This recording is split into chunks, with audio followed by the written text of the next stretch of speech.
I knew I was the ghost in the machine the day our lead sales rep raised a glass to another year of flawless uptime at the company holiday party without even glancing in my direction. That flawless uptime? That was me. Me, patching code at 3 a.m. Me, rebooting servers from a VPN while trying not to miss my daughter's dance recital. Me, debugging API calls in a dentist's waiting room. The product had the company's logo on it, sure, but the heartbeat inside? That was mine. I was the guy keeping it alive when no one else even noticed it was dying. When little bugs cropped up, I caught them before they became problems. When big ones exploded, I was the first one in the blast radius, while everyone else scrambled for cover and alibis. And my boss, Griffin, he thrived on that imbalance. Griffin was the kind of executive who called every meeting mission critical, but then spent 10 minutes talking about how many birdies he hit over the weekend. He didn't bark orders, he weaponized calm. He'd just lean back in his $2,000 ergonomic chair, arch an eyebrow, and say something like, "So, why didn't you think of that earlier?" Always in front of a room full of people. Always just sharp enough to sting, never direct enough to call out. Death by nuance. Once, during a QBR, he joked that if I ever left, the whole platform would probably collapse for 5 minutes before they swapped me out for a cheaper contractor. Everyone laughed. Of course they did. What else do you do when the guy who signs your paycheck is publicly mocking you? I laughed too. Then I filed that little moment away with all the others in the mental cabinet labeled, just in case. I kept a lot of things filed away. And hey, if you're part of the 97% of people listening to stories like this who haven't hit subscribe, go ahead. It helps us keep the coffee flowing. Anyway, back to Griffin. He'd drop into engineering sinks just long enough to misunderstand the problem, then duck out halfway to take a client call. But when a project launched, there he was, grinning in the company newsletter beside a whiteboard full of my architecture diagrams. He'd clap me on the back afterward and say, "That's what makes you a great team player." Like he was giving me a participation trophy. I learned fast. Credit was something you had to fight for. But fighting only made Griffin dig in harder. He managed people like chess pieces, didn't care if you liked him, only that you remembered who controlled the board. I watched him freeze out a senior dev by slowly siphoning away her projects. She quit within 2 months. Griffin acted surprised, like she ghosted him for no reason. He was always one step removed from the damage, like a puppeteer who'd cut the strings just before the marionette hit the floor. For me, it wasn't sudden. It was a slow burn. No yelling, no big walkouts. Just one long lesson in swallowing pride and solving problems Griffin didn't understand. Until I realized I had something he didn't even know existed. Something that made his power plays look like checkers next to chess. But that part comes later. Back then, my days blurred into 12-hour marathons, triaging server logs and silently watching him collect praise for work he couldn't even spell out in an email. I stopped going to happy hours. Too many throwaway jokes found their way back to Griffin twisted into ammunition. I kept my head down, notebook open, always at the far end of the table. I was the safe pair of hands, the guy they called when the system flatlined at 2 a.m., and every time I bailed us out, I'd see Griffin smirk. That, "thanks for the win, I'm about to claim" kind of smirk. I told myself I didn't mind, but while he played office politics, I was quietly building something that didn't need his approval. Or his name. The real game? He didn't even know it had started. Griffin didn't even know he was walking into check. The move started years earlier. It was a Tuesday, because of course it was. Tuesdays are perfect for betrayal. Too early in the week to fight back. Too late to prepare. That morning, I had just resolved a gnarly memory leak that had been dragging down performance for months, silently killing us bite by bite, when Jenna, Griffin's assistant, showed up at my desk. She tapped her tablet like she was confirming a kill order. "Griffin wants to see you in his office. HR will be joining." Griffin plus HR wasn't a meeting. It was an execution. His corner office had floor-to-ceiling glass, like some Silicon Valley aquarium, and every step I took toward it was watched. Keyboard clicks got quieter. Conversations died mid-sentence. Nobody made eye contact. Griffin was already seated when I entered, one ankle resting across his knee like a smug CEO on a tech magazine cover. Next to him sat a woman from HR, folder on her lap, smile on her face. The kind of smile they teach you in training videos titled, "How to Fire Someone Without Creating a Lawsuit." He gestured to the chair across from him. "Let's get to it," he said. "We're making some changes in the department. Unfortunately, that means we'll have to let you go." No small talk, no explanation, just a clean corporate kill. HR slid the folder across the table like she was serving up creme brulee. "Effective immediately," she added, like I might have missed that part. Then came the part that really told me Griffin had been waiting for this moment. "You can collect your plant once facilities clears it." He said it with a little grin, like it was a favor I needed to apply for. Like my tiny pothos, barely clinging to life through 2 office moves and a winter where the heater died, was some symbolic token I'd have to earn back. It wasn't just about firing me. It was about firing me with flourish.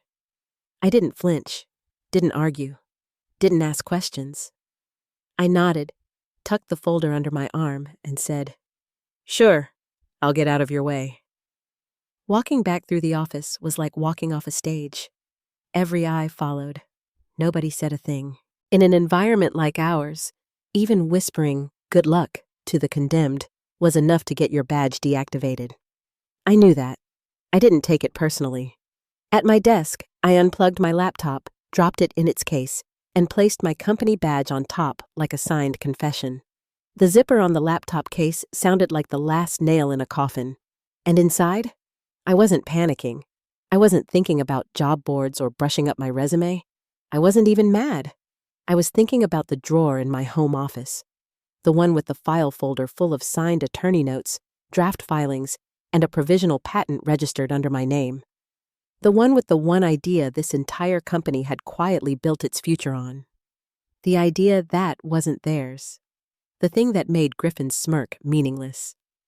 As I stepped into the elevator, bag over shoulder, I caught my reflection in the lobby glass. I looked calm. Maybe too calm. Griffin thought he had just delivered the closing act in my little workplace tragedy. But what he didn't know, what made it all so exquisitely stupid, was that this wasn't the end. This was my opening move. 2 years before Griffin smirked through my termination, I was in my apartment, hunched over a half-eaten takeout box of sesame noodles at 1:30 a.m., chasing down an idea that wouldn't leave me alone. It wasn't even part of my job, officially, anyway.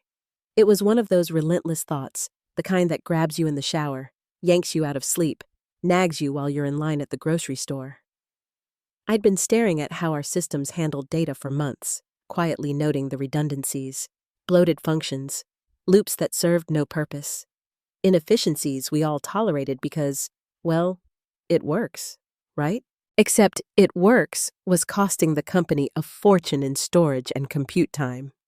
What I came up with, sketched in the margins of my own notebooks, tested on my own rig, coded line by line between 1 a.m. and 4 a.m., was a lean, elegant algorithm that did what our entire infrastructure was struggling to do. Only faster. Much faster. We're talking a third less resource usage, 0 performance drop. I remember the first time I ran it successfully. The output was clean. Blisteringly fast. Beautiful, even.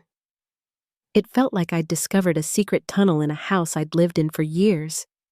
I knew exactly what I had, and I knew, without question, it didn't belong to the company. Not even a little. I used my own hardware, my own IDE, my own time. Not a line of company code in it. No NDA breach, no overlap. So I did what any quietly paranoid developer would do. I filed a provisional patent in my own name the next week. Didn't tell Griffin. Didn't tell anyone. See, a provisional patent isn't full protection. It's more like planting a flag. You get a 1-year window to decide whether you want to go all in, convert it into a full patent, or let it lapse. At the time, I wasn't even sure I wanted to commercialize it. I just wanted it on the record. Then, of course, the company got wind of it, indirectly. I made the mistake of mentioning a few abstract details during a lunch chat with another engineer. I didn't even think she was paying that much attention. 2 months later, I started seeing suspiciously familiar methods in our production pipeline. They hadn't stolen my code exactly, but they definitely lifted the approach, the structuring, the patterns, the efficiencies. At first, I told myself it was coincidence, but then I saw it pop up again and again. It wasn't theft, but it was close. I took it to legal. They dismissed me without even glancing up from their laptops. If you haven't commercialized it independently, it's not really a conflict, the company lawyer muttered, sipping cold brew like this was beneath him. Translation? If it's not making you money, we don't care. So I left that meeting knowing 2 things. 1, they didn't recognize what they were standing on. 2, they didn't know I had a fuse already lit under it. Over the next 18 months, I watched them weave that architecture deeper and deeper into the system, into client tools, back-end services, flashy new innovations Griffin bragged about at tech summits. All of it ran on the bones of the thing I built, and I tracked every update, every deployment, every external use case that leaned on my design. I wasn't plotting revenge back then. Not yet. I was just collecting receipts, because deep down, I knew something Griffin never seemed to understand. You don't need to shout to win. You just need to know exactly where the pressure points are. What Griffin and the rest of them never realized, what gave me a strange, almost guilty kind of satisfaction, was that my provisional patent filing was still active. Quiet, legal, time-stamped, and it was getting close to its expiration date, which meant I had a decision to make. About a month before Griffin's little Collect Your Plant performance, I was sitting across from Victor Yang in a musty conference room on the 2nd floor of a boutique IP law firm in Pasadena. Victor wasn't flashy. He didn't wear expensive watches or talk like a startup founder. But he was dangerous, in a good way. The kind of attorney who could dismantle a corporate IP claim with 3 footnotes and a comma placement. We'd worked together once before, years back, and I trusted him. I slid the thick folder across the table. "It's time," I said. He didn't ask what I meant. He opened the folder and started reviewing everything. My notes, my diagrams, the time-stamped commits from my personal GitHub, my original design files, the correspondence, even the receipt for the provisional filing from the year before. "You write this on your own time?" he asked, eyes still on the documents. "Every line. Own laptop. Own apartment. No company hardware. No code reuse." "Good," he said. Then we spent the next 3 hours surgically removing any sentence, word, or implication that might give Griffin's company legal wiggle room. Victor rewrote clauses like a hitman cleaning fingerprints off a weapon. He included language clarifying that even incidental use of the technology, without explicit licensing, would constitute infringement. Not a suggestion, a warning. When we were done, the thing was airtight, a fortress. He pushed the final draft across the table. "Once you sign this, it's locked. No going back. No shared rights. You own it. Period." I signed, and in that moment, Griffin lost everything. He just didn't know it yet. We filed that afternoon, quietly. No press release, no social media flex, just a secure upload to the United States Patent and Trademark Office and a confirmation email in my inbox. From then on, every innovation Griffin's team rolled out using my design, every new feature powered by that framework. It wasn't a milestone. It was a countdown. I didn't rush it. That's the thing about leverage. You don't waste it on something small. You wait until the stakes are high enough that when you move, the entire board shakes. And sure enough, the moment came, sooner than I expected. The day Griffin fired me, the trap was already set. That night, I didn't rage or panic. I didn't refresh LinkedIn or draft dramatic exit emails. I pushed his termination folder aside, made myself a cup of tea, and opened my laptop. I scrolled through my contacts until I found the name I needed. Naomi Ellis, VP of Product at one of our largest competitors. We'd met years ago at a conference in Austin. Kept in touch. Occasionally swapped emails about industry trends or swapped snarky jokes about buzzword bingo at keynote speeches. Naomi was sharp. She understood tech, but more importantly, she understood value. I hit call, 2 rings. "Well, this is a surprise," she said, her voice curious, not cold. "To what do I owe the pleasure?" "I've got something you're going to want to see," I said. No warm-up, no pleasantries, just a single bullet. "A fully granted patent, mine, and it just so happens your biggest competitor has been using it, without rights, for over a year." There was a pause on the line, the kind that's longer than a breath, shorter than a hesitation. Then Naomi said slowly, "Go on." I laid it out in tight, controlled strokes. The algorithm I built, the clean separation from company code, the original timestamps, the legal filing, the unauthorized use, the full patent, now finalized and indisputable. She didn't interrupt. She didn't have to. I could hear her flipping through the mental checklist, item by item, connecting every dot I had just handed her. "Send me the filings," she said, her voice sharpening from casual to razor-edged. I attached the documents to an encrypted email as we stayed on the line. Seconds later, I heard the faint tapping of keys, papers rustling, even though I knew she was scrolling through PDFs. "It's clean," she muttered. "And they've been using this how long?" "At least 18 months. It's part of their back-end, their deployment tools, even client-facing features." A silence followed. "Pull it," I added. "And their entire infrastructure wobbles." I could practically hear her smile. "Are you looking to license it? Exclusively?" "Yes," I said. "And fast." From there, it moved like lightning. We discussed broad terms, license fee ranges, term lengths, exclusivity clauses, performance triggers, IP enforcement. No haggling. Naomi didn't lowball. She knew speed mattered more than price, because every hour that passed was another hour Griffin's company could stumble onto what was coming. But they wouldn't.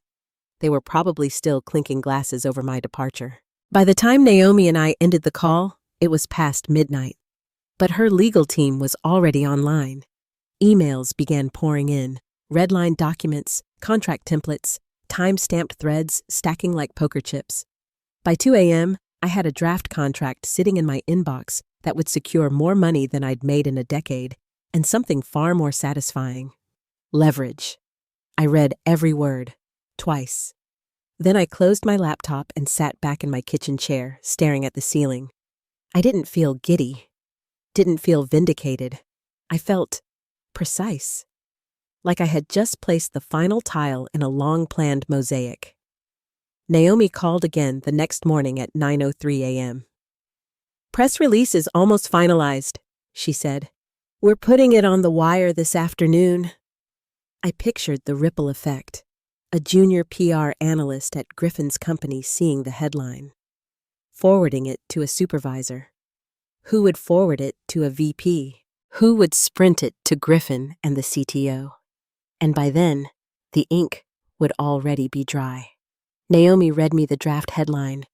Ellis Tech secures exclusive rights to breakthrough algorithm powering next-gen systems. No need to name Griffin's company directly. The industry would know. The insiders would talk, the journalists would speculate, and the stock market? it would respond. We timed the release to hit just before the East Coast lunch hour. The sweet spot. The quiet space between Zoom calls when board executives scroll headlines and Slack explodes. By 11:42 a.m., the release went live, and just like that, the fuse was lit. The headline didn't need fireworks, just clean language and cold precision. Ellis Tech acquires exclusive rights to core technology driving industry innovation. Within minutes, it was everywhere. Trade sites picked it up first, then tech blogs, then the mainstream outlets that couldn't resist a corporate blood-in-the-water story. By noon, LinkedIn feeds were pulsing with reposts and speculation. Wait, doesn't Griffin's company use this tech? How will this impact Q3? Is this a licensing issue or something bigger? I didn't need to imagine how it was playing out back in Griffin's glass castle. I'd seen enough panic to know the signs. Middle managers whispering over cubicle walls. Slack threads blowing up in side channels. Have you seen this? Messages firing like sparks. The market didn't wait for confirmation. By 1 p.m., their stock was down 6%. Not catastrophic. Not yet. But in corporate terms? A siren. Somewhere in their investor relations office, someone was already drafting a boilerplate statement. We remain confident in our operational integrity. Meanwhile, I was at home, in sweatpants, reading the press release for the 5th time with a hot cup of coffee in my hand. My name wasn't in the headline. It didn't need to be. It was in the body of the release. Patent holder Daniel Rice enters exclusive licensing agreement with Ellis Tech. That was enough. Everyone in our industry would connect the dots. And the people still inside Griffin's company? They'd know exactly who had just flipped the table. And that silence from me. No public comments, no dramatic posts. That would drive Griffin insane. He'd be scrambling to understand what I told them, what I gave them, how much they paid me, and how long I'd been planning it. The truth? It wasn't revenge. It was business. I hadn't hacked anything, stolen anything. I hadn't broken a single law. I'd just executed a strategy I started building the night he joked about replacing me with a contractor. Somewhere in that corner office, Griffin would be reading the same press release. Probably for the 10th time. Jaw clenched. Elsewhere in the building, the CTO's phone would be lighting up. Board members, investors, reporters, all demanding answers. And all I had to do? Sip my coffee. Let gravity do the rest. By late afternoon, the real storm broke. My phone stayed silent, but I didn't need to check news alerts. I had a better source. Maya, a friend from accounting. One of the only people at Griffin's company I actually trusted. Her first message was short. CTO is losing it. Then another. Conference call on speaker.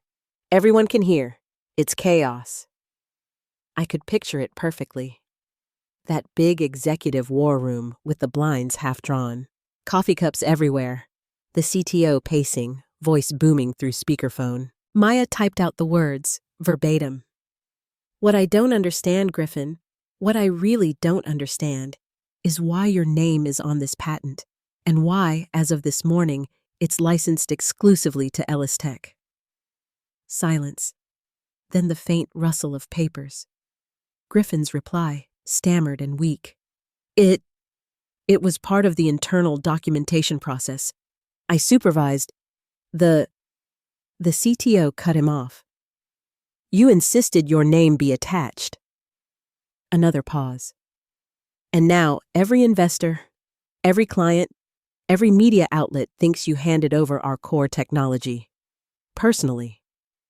That's the moment I had been waiting for.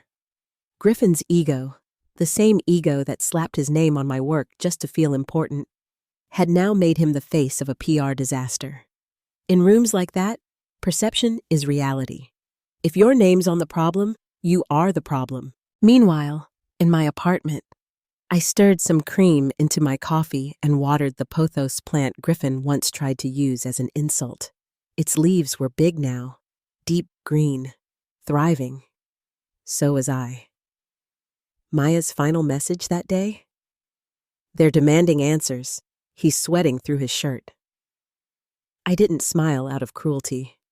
I smiled out of clarity. This hadn't been about slamming doors or screaming matches. It was about leverage, about timing, about letting someone like Griffin underestimate you.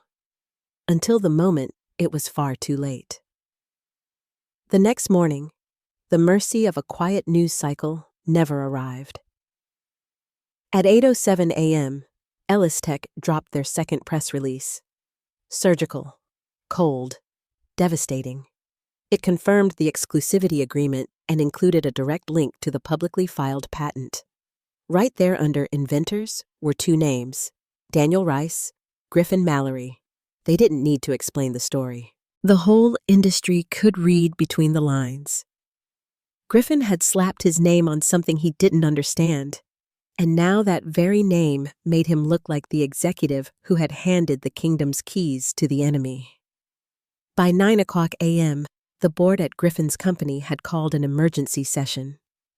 Maya texted me from the elevator. Half the execs just got summoned.